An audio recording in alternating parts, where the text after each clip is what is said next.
All right, back again for part two. So my eyes they kind of burn a little bit right now. So if they look a little fucked reddish, um,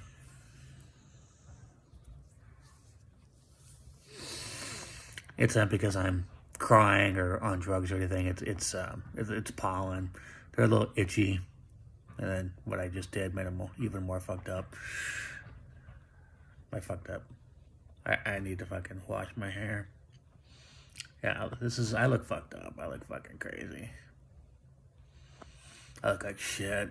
Puffy and red and scraggly. This is me, man. This is the reality of it. Here I am. My crooked teeth that need to be whitened. Here I am. Here I am. So, anyway, God, my eyes are a little itchy.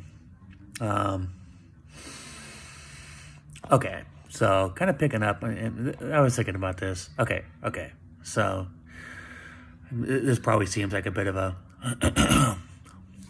Okay, give me a sec. Okay, so this probably seems like a bit of a digression, but does anybody remember the show? It was called Let's Make a Deal. Okay, I think it was Monty Hall, if I remember correctly. I think it was Monty Hall who was the host of that show. It first came out in either late 60s, early 70s. I forget exactly. I do remember it being on when I was a kid, kind of in the, around like 74 or 75, I think.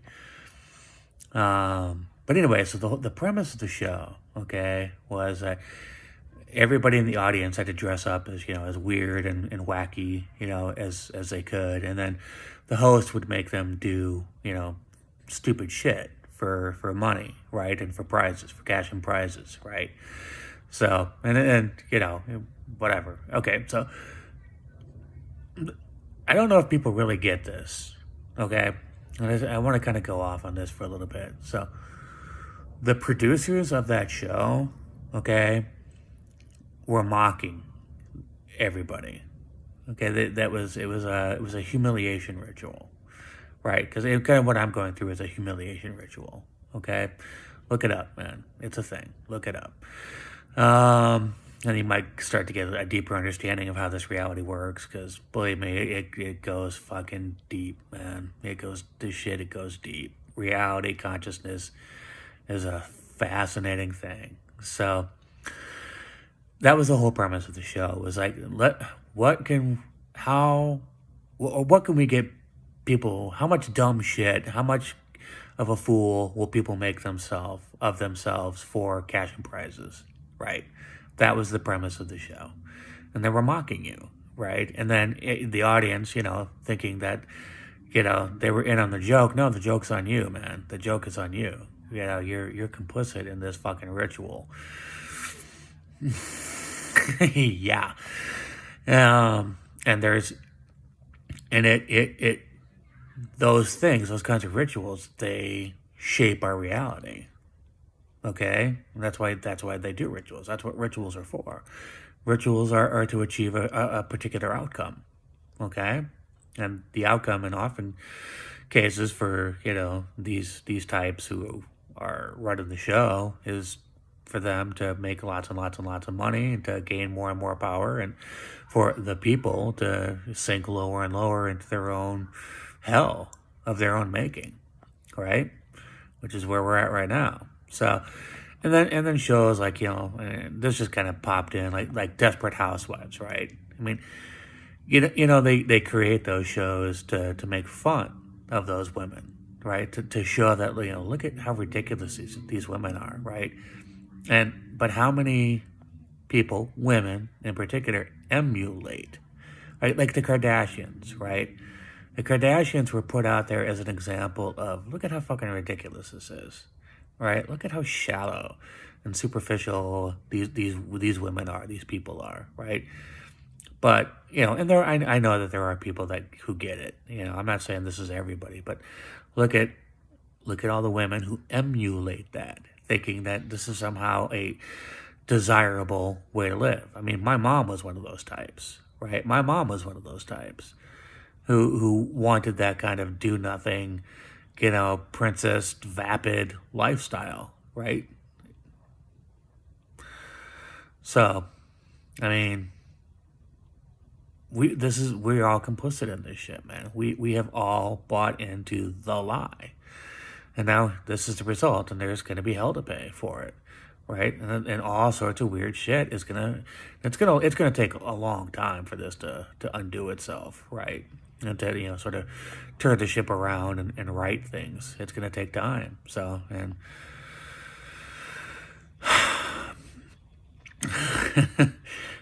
we're and at the end of the day, each of us has to make the individual choice to heal, to grow, to make different choices, and not be complicit in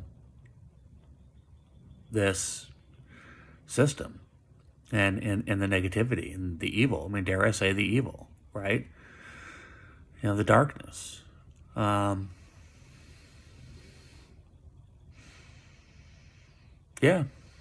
yeah. And that's what I've been trying to heal myself, man. I've been trying to fix myself for a long time. I mean, my whole life, really. I've been trying to fix myself. I mean, look, I mean, you can jump to conclusions and make all sorts of assumptions about me and my mental health and all that kind of shit, but at the end of the day, you don't know me. You don't know me. You have no idea what my life is like. You make assumptions about it, right? I know there's people who think that somehow I'm living off, I have an inheritance. I don't have a fucking inheritance. Okay? I mean, I don't have shit. I don't know, you don't know me. You don't know me. Okay? Just as I don't know you. Okay? So, let's, drop all the pretense with that kind of shit. Right? And then going out and making content on people that we don't know. Right? Because, somehow, what? Right? Because it's all part of the ritual. Right? It's all part of the ritual. To assuage ourselves of our own fucking sins. Right? Except it doesn't. It perpetuates it. So, I mean, whatever. Whatever. I mean, look, I'm not judging. Do what you want to do, man. Do what you got to do. I'm working on myself, man. That's all I've been doing, man. I came out here as a desperate cry for help because I had nowhere else to fucking go. So you won't get any fucking apologies from me for asking. Criticize me all you want. Oh, you're e-begging. Yeah, and what's your point? You don't know me. You miserable cliche of a troll. You're a cliche. And you know it. Deep down, you know it. But you're stuck in that narcissistic mindset, right? Which a lot of people are, right? And, I hate to throw around these kinds of buzzwords, but it's the truth, man. I mean, by the way, I didn't kind of mention this yesterday, but, Eli's display yesterday against me, you know what that was? What that's an example of? Narcissistic rage. That's what narcissistic rage looks like, right? When you shut them down and don't give them what they want. You don't give them the opportunity to feed off of you and to use you. That's what happens. That's what narcissistic rage is.